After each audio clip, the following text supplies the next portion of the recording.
दोस्तों, नमस्ते, नमस्कार। वेलकम टू गौरव जी के कुछ and target with Gaurav Kumar में आपका हार्दिक स्वागत करता हूं बच्चों। और जैसा कि आप लोग देख रहे हैं कि आपके सामने एक बढ़िया सब टॉपिक लिखा है जो कि मेडिकल हिस्ट्री का है, जिसे बोलते हैं मध्यकालीन इतिहास। इसी मध्यकालीन इतिहास के अंदर आज जो हमारा टॉपिक चलेगा बच्चों, वो एक सीक्वेंशियल ऑर्डर में एक ट्रिक से याद करवाने की कोशिश करूंगा। और आशा करता हूँ सभी लोग बहुत अच्छे होंगे, फर्स्ट क्लास होंगे और घर पे अच्छे से बैठकर इस वीडियो के साथ अपने नोट्स को प्रिपेयर कर रहे होंगे। आने वाले समय में यही सारे नोट्स आपको आपकी नौकरी और आपकी मंजिल तक पहुंचाएंगे बच्चों। तो एक बार थोड़ा सा गौर करते हैं मेडिकल हिस्ट्री में कि आज हमें टॉपिक पढ़ना कैसे बच्चों। बहुत ज़्यादा बच्चों को दिक्कत तब आती है कि सर मेडिकल हिस्ट्री में पढ़ना कौन से सीक्वेंशियल ऑर्डर में है, वो सारी घटनाओं को लेकर एक सीक्वेंस में चलेंगे। एक बार बड़े ध्यान से समझिए, इस मेडिकल हिस्ट्री के अंदर हम लोग पढ़ चुके हैं सर, मैंने आपको वीडियो में बता रखा है, इसी में आप लोग पढ़ते हो इस्लाम रिलीजन के बारे में, यानी इस्लाम धर्म की शुरुआत कैसे हुई। कभी पूछा जाए कि आपको इस्लाम धर्म की शुरुआत क्यों हुई, तो आप लोग जाकर मेरी वीडियो के अंदर प्लेलिस्ट में जाकर इस्लाम रिलीजन के ऊपर मैंने पूरी वीडियो बना रखी है। इस्लाम रिलीजन की शुरुआत कैसे हुई, इसके पीछे रीजन क्या था, वो सारी घटना मैंने आपको उस वीडियो में बता रखी है। तो वहां तक का टॉपिक तो आपका कवर हो चुका है बच्चों। इसके बाद क्या हुआ था उसकी स्टोरी आज हम लोग जानने की कोशिश करेंगे कि सर मुहर्रम फेस्टिवल आपने बताया था लास्ट वीडियो में कि मुहर्रम फेस्टिवल जो मुस्लिम धर्म है वो आखिर क्यों मनाता है, इसके पीछे रीजन क्या था, वो सारी चीजें मैंने आपको डिस्कस करी थी। और इस्लाम रिलीजन का मैंने एक बार शॉर्ट रिव्यू बता देता हूँ। इस धर्म की शुरुआत मैंने आपको बताया था, इसकी शुरुआत करने वाले मोहम्मद हजरत पैगंबर जी को माना जाता है।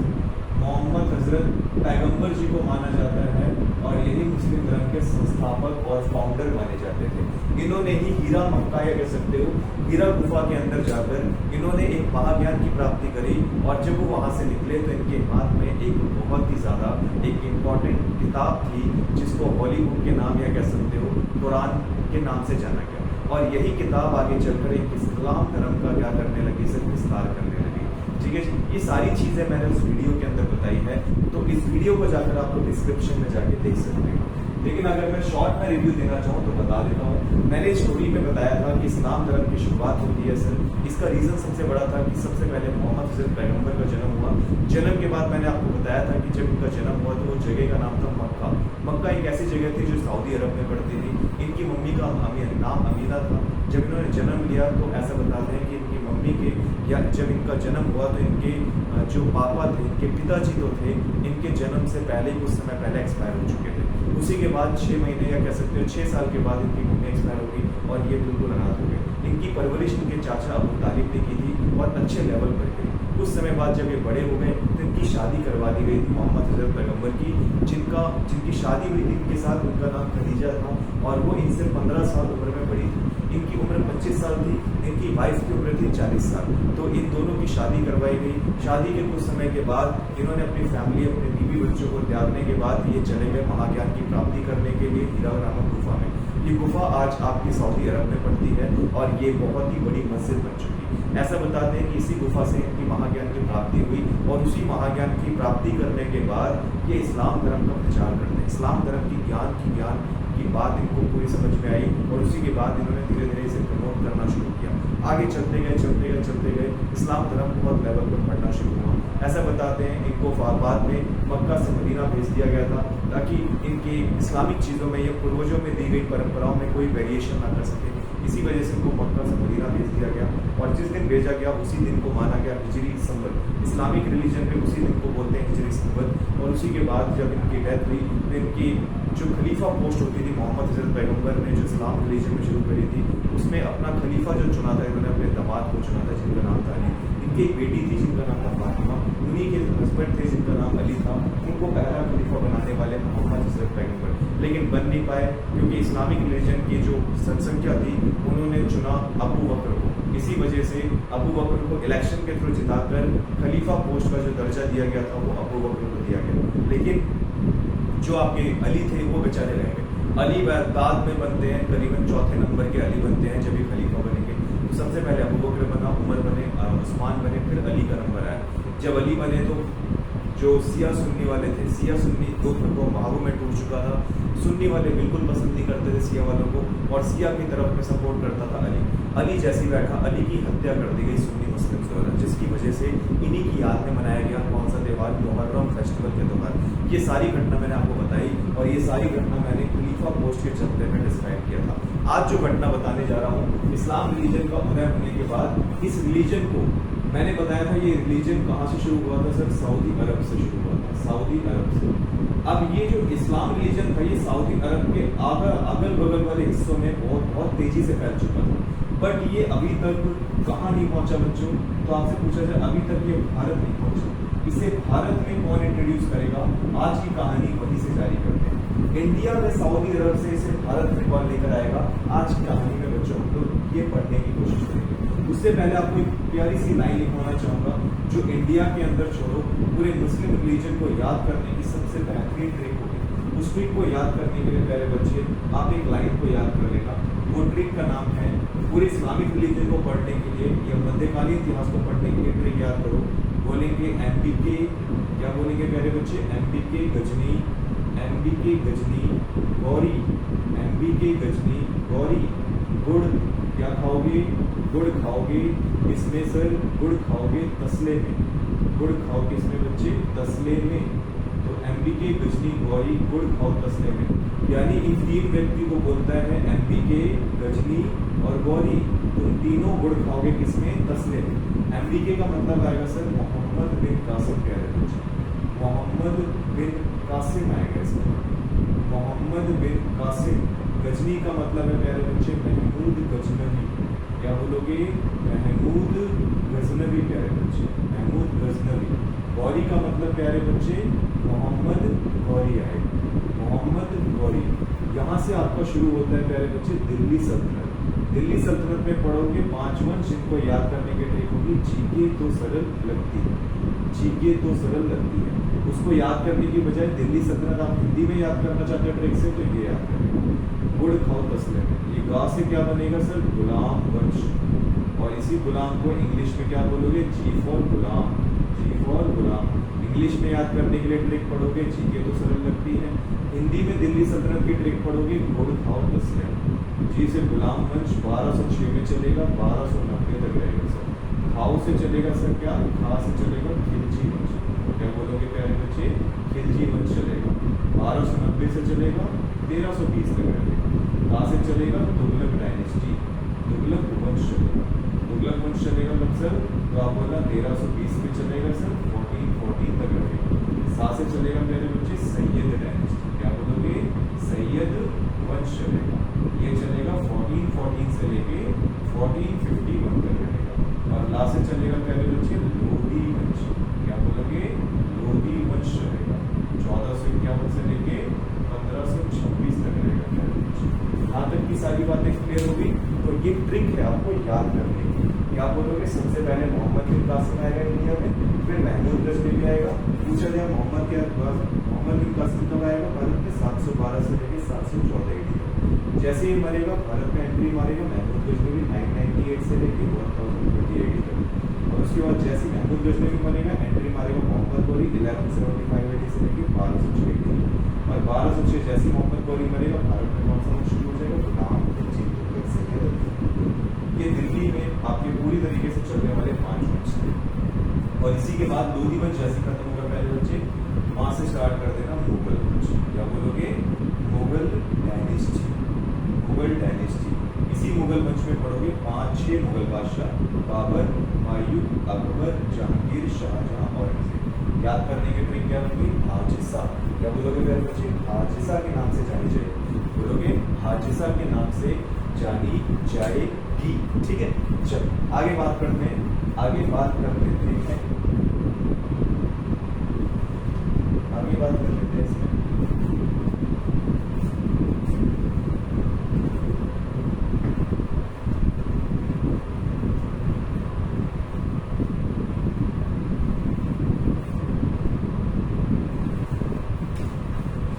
टॉपिक चलेगा हमारे अंदर। सबसे पहला टॉपिक इस्लाम रिलीजन के बारे में तो जान लिया हम लोगों ने, आज थोड़ा सा आगे की बात कर लेते हैं। आज हमारा जो टॉपिक चलेगा मेरे बच्चे, टॉपिक जो चलेगा वो टॉपिक होगा भारत में इस्लाम धर्म का उदय, भारत में इस्लाम धर्म का उदय इंडिया में कैसे पहुंचेगा, आज उसके बारे में जानेंगे। इसको बड़े ध्यान से समझना। पहले बच्चे एक स्टोरी सुनाऊंगा बड़ी प्यारी सी, वो स्टोरी को दिमाग में रखना। ये इंडिया था, तो ऐसा बताते थे इंडिया के समय में, ऐसा बताते थे यहाँ पर एक जगह पड़ती है जिसे बोलते थे इराक। ये इराक था उस समय, ये पूरा हिस्सा होता था भारत का, जिसे आज लोग आप लोग पाकिस्तान बोलते हैं, इसी को पुराने समय में सिंध बोलते हैं। दिस इज कॉल्ड सिंध प्यारे बच्चे। इसी संघ के एक राजा होते थे जिनका नाम था राजा ताहिर। क्या बोलोगे? राजा ताहिर नाम था। एक ब्राह्मण किस्म का राजा था। क्या बोलोगे? दिस इज कॉल्ड ब्राह्मण रूलर। इंडिया में रूल करता था ब्राह्मण किस्म का राजा था। एक ताहिर नाम का राजा रहता था जो सिंध पे रूल करता था, और इसी को भारत का राजा कहते थे। इसी के पापा का नाम था चचनाम। इसी के पापा के नाम पे लिखी गई थी सर क्या चीज? चचनामा। इसके पापा के नाम पे क्या लिखी गई मेरे बच्चे? चचनामा लिखी गई थी। लिखने वाला कौन था? तो बता देना, उर्दू ने लिखी थी। फारसी ट्रांसलेशन किया इसका अली अहमद ने। इसने क्या मेरे बच्चे? अली अहमद ने किया। ऐसे बताते थे इसी गुजरात के पास एक पोर्ट पड़ता था, जिस पोर्ट का नाम था मेरे बच्चे देवल पोर्ट। कौन सा पोर्ट पड़ता था? देवल पोर्ट। यहाँ पे जितने भी बोट आते थे इराक से व्यापार करने के लिए, सब देवल पोर्ट पे रुकते थे। ये देवल पोर्ट गुजरात के बिल्कुल कराची के पास पड़ता था। कराची, ये गुजरात की कराची नहीं, गुजरात के पास देखो पाकिस्तान का एक हिस्सा पड़ता छोटा था जिसे बोलते कराची। इसी एरिया में पड़ता था आपका क्या सर? देवल पोर्ट। तो ऐसा बताते थे कि राजा ताहिर जो इंसान था, ये राजा जो था, ऐसा बताते थे उस समय सिंध की कैपिटल कभी पूछी जाए तो आप सिंध की कैपिटल बता देना सर, अरोड़ थी। अरोड़, AROR, अरोड़। उस समय यहाँ पर एक राजा हुआ करता था इराक का, जिसका नाम था राजा अल-हज़ाज़ नाम था। यहाँ का खलीफा होता था। तो इसी राजा के एक 3 सेनापति थे जिनका नाम क्या था? एक का नाम था सर उदैल नाम था एक का नाम क्या था मेरे बच्चे? एक का नाम था अबैदुल्लाह, और एक का नाम था मोहम्मद बिन कासिम। ये 3 मेजर कह सकते हो कमांडर्स थे इसके सर राजा अल-हज़ाज़। और ये जगह कौन सी थी सर? इराक। तो इराक में सर उस समय भारत में इस्लाम धर्म आ चुका था। इराक में ऐसा आ चुका था इस्लाम धर्म। भारत में इस्लाम धर्म नाम की कोई चीज नहीं। भारत में कैसे पहुंचेगा, आज उसकी चर्चा करेंगे। ये टॉपिक का नाम भी देखो, भारत में इस्लाम धर्म को है। भारत में कौन लेकर आएगा इस्लामिक रिलीजन? एक दिन हुआ क्या कि इसमें बहुत बढ़िया ट्रेड चल रहा था, तगड़ा रिलेशन वाला ट्रेड, इतना तगड़ा ट्रेड था इनके बीच में कि सारा का सारा ट्रेड इराक से इस एरिया से जाता था। इराक से एक समुद्री रास्ता निकलता था जिस रूट को फॉलो करते हुए यहाँ के लोग भारत से पास होकर इधर से निकलते थे। तो बीच में देवल पोर्ट पड़ता था। देवल पोर्ट यहाँ तक फैला था, पूरा देवल पोर्ट फैलता था। तो देवल पोर्ट में इनके कुछ बहुत सारे जो बोट्स थे, ऐसा बताते थे जो पानी वाला रास्ता जाता था, ये जितने भी बोट्स जाते थे, ये जितने भी बोट्स जाते थे सर, ये जितने भी इनके बोट्स जाते थे, ये सारे बोट एक ही जगह स्टॉप लेते थे, वो था देवल पोर्ट। देवल पोर्ट में हर साल लगातार इन्होंने स्टॉप लिया, लेकिन कभी आज तक परेशानी नहीं आई। लेकिन परेशानी तो तब आ गई जब बोट ने एक बार क्या किया मेरे बच्चे? स्टॉप लिया। जब बोट ने मेरे बच्चे क्या किया, एक समय में स्टॉप ले लिया। स्टॉप लेने से पता है यहाँ पर क्या हुआ? एक बार स्टॉप लिया तो ऐसा बताया गया कि इनके समय में बहुत अच्छा ट्रेड चलता था इस एरिया से। राजा ताहिर ने आज तक कभी भी किसी के भी, इस राजा नाम के ताहिर ने कभी भी आज तक किसी के भी कंसाइनमेंट में या किसी भी बिजनेस में टांग नहीं अड़ाया। लेकिन टांग अड़ाने का एक वक्त आ गया था जब इसने टांग अड़ाया। ऐसा बताते थे कि जितने भी बोट कंसाइनमेंट के लिए जाते थे, ताहिर कभी भी उनके बीच में पक्ष नहीं लेता था, लड़ाई नहीं करता था, कुछ नहीं करता था। लेकिन एक दिन क्या हुआ, जब सारे बोट जा रहे थे तो बोट ने एक दिन क्या हुआ, यहाँ पर स्टॉप ले लिया। स्टॉप लेने के बाद कहीं से ताहिर को भनक लगी कि इसमें बहुत सारी वुमेन्स जाती थी, महिलाओं को एक तरीके से काफिरों की तरह एक जगह से दूसरी जगह भेजा जा रहा था। काफिर होते ना, यहाँ से यहाँ पर भेजा जा रहा था महिलाओं को। ये थोड़ा सा ब्राह्मण किस्म का राजा था, लेकिन इसका दिमाग मेंटली डिस्टर्ब था। ये महिलाओं की इज्जत करना नहीं चाहता था, ये महिलाओं को लूटना चाहता था, महिलाओं के साथ हैरेसमेंट करता था। तो इसके बारे में कुछ ऐसी घटनाएं थी। ताहिर क्या था कि इसका रिलेशन महिलाओं के विपक्ष में था काफी ज्यादा, और इन चीजों के बारे में मोहम्मद बिन कासिम या यहाँ के लोग बहुत अच्छे से जानते थे। जब महिलाएं नहीं थी तब ये बहुत अच्छे से ट्रेड करने के लिए ज्यादा देता था, लेकिन जिस दिन महिला महिलाएं आ गई और यहाँ पर वोट लूट गया। इस बंदे ने क्या किया, महिलाओं के चक्कर में सारे वोट लूट लिए जाए, सारे वोट, कंसाइनमेंट खत्म कर दिया। किसका सर? उस अलजाज आदमी का कंसाइनमेंट पूरा तहस नहस कर दिया। अलजाज का इतना भारी कंसाइनमेंट जा रहा था, महिलाएं जा रही थी उसके साथ, इसने सारा कंसाइनमेंट क्या किया, वोट वगैरह सारी लूटने के बाद अलजाज को इस बात की खबर लगी कि भाई जो इतना बढ़िया वोट या मेरा कंसाइनमेंट जा रहा था, लगता है किसी ने बीच रास्ते में शरारत की है, खत्म करने की कोशिश की। कहता है अबेदुल्ला सबसे पहला मेरा सेनापति बुदैल बुलाया जाए, मेरे को कमांडर को, मेरे बुदैल कमांडर को बुलाया जाए और भेजा जाए उस बंदे को कहाँ पे, उस राजा के पास, और पता लगाया जाए मेरा वोट कहाँ पे। बुदैल कहता है जी महाराज। जैसे आज्ञा, जैसे आज्ञा ली।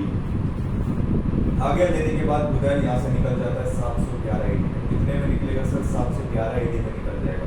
वोट पकड़ेगा, इसी रास्ते से जाता है। जाने के बाद सीधा एंट्री मारता है राजा ताहिर के सामने, छाती चौड़ी करके खड़ा हो जाएगा। कहेगा महाराज शायद आप भूल कर गए एक चीज़, आपने जिस राजा से टक्कर ली है ना, वो राजा आपके चीथड़े उड़ा देगा। कहते हैं राजा चीथड़े उड़ाएगा, इससे पहले मैं तेरे उड़ा दूँ। और दूसरी बात, तू यहाँ पे 2 टांगों से आया है, जाएगा 1 टांग से। जब ऐसे ऐसी बात बोली, थोड़ा सा डरना शुरू हुई। सेनापति बगल में खड़े तलवार लेके कहते हैं शायद इसकी बातों में दम है। इस बंदे ने क्या किया, इसने कहा कि महाराज मैं अपनी स्टेटमेंट वापस लेता हूँ। कहता आगे औकात पे सेनापतियों को मारो, इसको खींच के बहुत बुरी तरीके से मारो, अगली बार से आने की हिम्मत न करे। सेनापति ने दबा के खींच के मारा, बहुत पिटा बेचारा है। पिटने के बाद लेकिन ताहिर ने इसको जान से नहीं मारा, ताहिर ने मारा नहीं, इसको छोड़ दिया। जैसे छोड़ा ये वापस भाग गया कहाँ पर सर? अलजाज के पास। सारी घटना बताई। महाराज बहुत कोशिश की उसको बुलवाने की, लेकिन राजा ताहिर 10 से मस नहीं हुआ, पलट गया वहाँ जाके। ये नहीं बताया पिट गया है, कह रहे हैं कि जो वहाँ पे बहुत मारा अलजाज ने, ये बहुत मारा ताहिर को, लेकिन उसने बताया कि आपके वोट की कंसाइनमेंट है। कह रहे हैं चलो तुम नहीं कर पाए कुछ नहीं, अबेदुल्ला तुम्हारी बात, तुम जाओ, तुम पे पूरा विश्वास है, तुम मेरे लिए वो कर दिखाओगे जो शायद बुदैल नहीं कर पाए। और ये लोग क्या करते थे, ये लोग चले गए। अबेदुल्ला भी चला गया इसी रूट से और गया जैसे ताहिर के पास जाके चौड़ा होकर खड़ा हुआ। कहते हैं ताहिर बता कंसाइनमेंट कहाँ है हमारे अलजाज के? कहता है चला जा, बिल्कुल बुद्धि में मार देना, नहीं 2 बार टप्पा खा के गिरेगा बिल्कुल गंदी तरीके से। कहते हैं महाराज सिर्फ आपसे ये पूछा है कि आप मुझे बताओ कि बेसिकली कंसाइनमेंट किधर है। कहता है जी कंसाइनमेंट का तो नहीं पता, लेकिन एक बात है कि बुद्धि पे मारती तो लाल पड़ जाएगी तुम्हारी। ये बहुत बुरी तरीके से मारा इसको भी पटक के मारा, बहुत गंदा मारता है ताहिर। मारने के बाद ये थोड़ा सा भी डरपोक किस्म का था, ये भी वोट पकड़ता है, उल्टा भाग जाता है। कहता है जी महाराज बहुत कोशिश की बुलवाने की, 10 से मस नहीं हुआ, फेल। दोनों बंदे क्या हो गए सर? भारत में अटैक करने में फेल हो गए। मोहम्मद बिन कासिम को गुस्सा आया, कहते हैं यार ये भारत के राजा ना आते है क्या, कि दोनों बंदे एक तरीके से कुछ नहीं कर पाए उसके लिए। मोहम्मद बिन कासिम कहते हैं महाराज एक मौका मुझे दिया जाए, एक मौका मुझे दिया जाए, मैं साबित करके दिखा दूंगा कि आपके सारे कंसाइनमेंट आए हैं और वक्त पे ला के दिखाऊंगा। मोहम्मद बिन कासिम ने इजाजत दी और पकड़ गया इसी रूट को और चला गया कहाँ पे? ताहिर के हिस्से। ताहिर के पास जैसे गया, ताहिर से बोलता है ताहिर कंसाइनमेंट कहाँ है?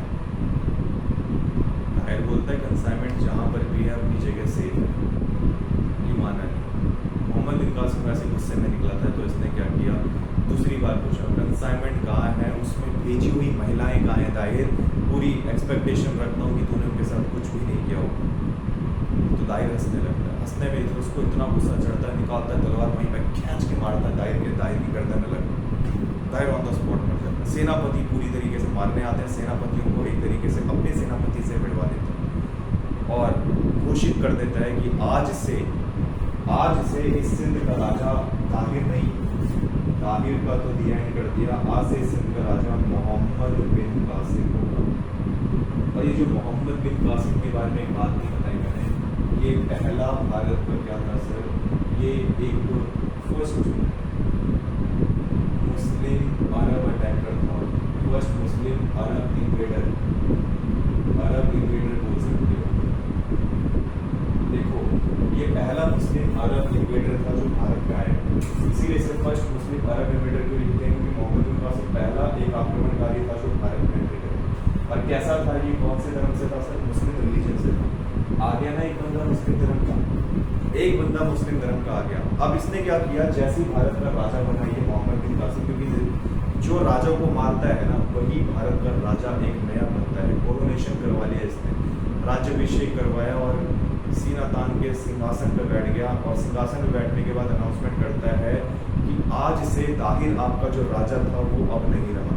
आज सभी लोगों का, आज यहाँ की पूरे भारत की जनता का करता धरता आज से मैं हूँ। आज दुनिया मेरे हिसाब से चलेगी, पूरा भारत मेरे हिसाब से चलेगा। इसने देखा इसके धर्म का कोई भी बंदा इसको नजर नहीं आया, क्योंकि जब ये ऐसे कर रहा था ना, ऐसे सिजदा करके बोल रहा था इनका, तो सभी लोगों ने हाथ जोड़ रखे थे। इसको पता लगा यार मेरे धर्म का लगता है कोई भी बंदा है नहीं इसमें। इसने वहीं पर एक अनाउंसमेंट करी ऑफिशियली, कहा कि आप जिस मर्जी धर्म से हो मुझे कोई प्रॉब्लम नहीं, लेकिन आज से मैं जब आपका राजा बन रहा हूँ तो मैं चाहता हूँ कि सब अपना धर्म परिवर्तन करें और वो चेंज करेंगे, अपने पुराने धर्म को बदल के इस्लाम धर्म को अपनाएंगे। आधी से ज़्यादा जनता जो थी भारत की, उन्होंने क्या बोला, मैक्सिमम जनता जो भारत की थी वो मना कर गए, कहते हैं जी नहीं, हम धर्म चेंज नहीं कर सकते। तो जो बेचारे गरीब लोग थे उन पे लगा दिया इसने क्या, जितने भी लोग थे जिन्होंने धर्म चेंज करने से मना किया उन सभी पे करने के लिए टैक्स लगा दिया, और उस टैक्स को बोला गया सर दिस इज कॉल्ड जजिया टैक्स। जो भारत में रहना चाहता था और भारत में रहने के बाद इस्लाम धर्म को एक्सेप्ट नहीं कर रहा था, उसे भारत में रहने के लिए एक टैक्स पे करा गया जिसे बोला गया जजिया टैक्स।